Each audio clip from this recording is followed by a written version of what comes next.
just to kick things off, one of the points that was mentioned in during the forum today was attendances and things like that, and people turning out. I'm wondering what your thoughts are generally on how can we bring people back. For Halifax, we don't get enough people in the ground that we should get. The size of the town should bring more to the club. We're playing good rugby.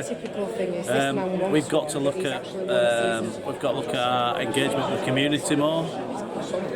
We've got to get that engagement into the schools, into the community clubs, and actually just sell the brand of rugby that we're playing a little bit better to a wider audience. To actually engage those people, to bring them in and get them enjoying what I think is a really good end product. What numbers realistically could this club achieve in the next 2-3 years? Do you think we should get 3,000 people in regularly? Is that the sort of ambition? I think we can comfortably get to 2,500 to 3,000 people, and it's something that we should be aiming for. Panthers have had 2,000 plus in the ground on a regular basis before. We've got challenges around the cost of living crisis and all of that sort of thing. We're doing everything we can to help with that. Season price tickets remain the same for 2023 as they are in 2022. So we're keeping that as tight as we can for everyone. And there'll be other offers that crop up over the next few months to help people with that a little bit more too. I'm just wondering how much do you think the economic situation at the moment could impact your plans, because you mentioned cost of living crisis, but we've got a Prime Minister who's expected to raise taxes and things like that, and energy prices aren't going down, so I'm just wondering how economic conditions currently are really challenging. We knew that before we took control of the club. They're even more challenging now, 3 weeks later.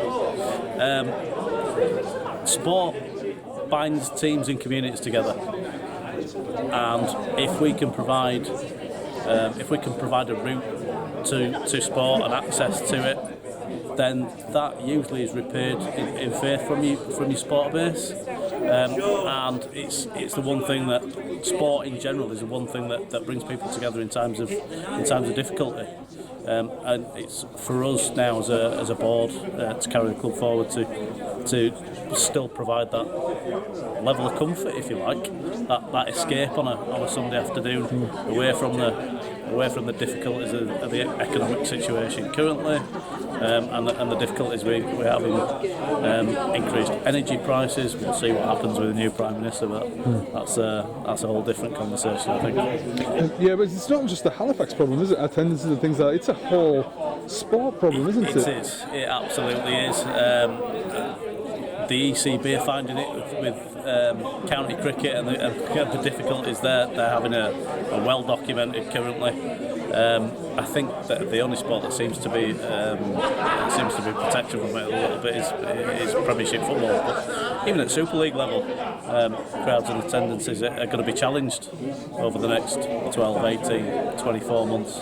That's something that we've got to contend with. We can't sit back and cry about the situation we're in. We'll come and meet it head on, and we'll come up with some ideas and some thoughts about how we can deal with those challenges. How difficult is it to plan ahead when we still don't know what's happening with the sport really 2, 3, 4 years down the line, and you're having to look ahead? There are some difficulties. I mean, the IMG proposals, which everybody in the sport is talking about at the minute, are still in development. We've got to, as a club, plan for every eventuality.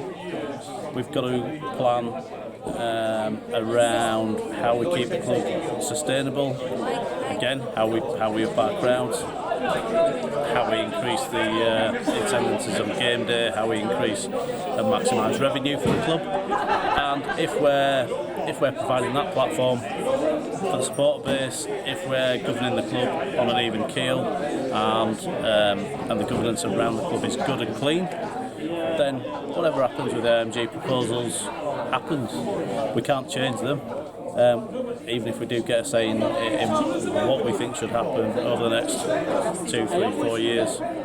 So for us as a board, our path, although there may be one or two humps and bumps in the road, doesn't really change, regardless of what comes off the back of those proposals. Are there any short-term decisions that you'd like to implement, straight away, if you can, heading into this next campaign? Is there anything you could reveal?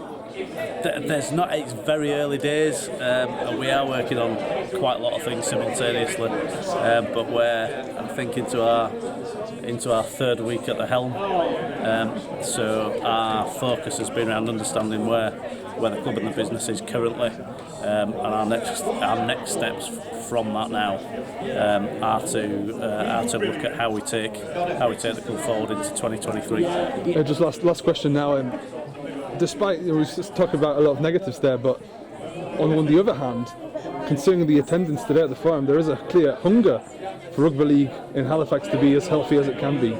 It's the attendance today has been fantastic, and I think myself and the other board members all had a smile on our face, with maybe a couple of nerves today about the size of the attendance. It's fantastic, the amount of people we've got into the banqueting suite today, just to help with that buzz around the town. It's a new start for the club. It's a little bit of fresh thinking around how we grow the Panthers and how we drive them forward, and that can only be a good thing for the club and for the town.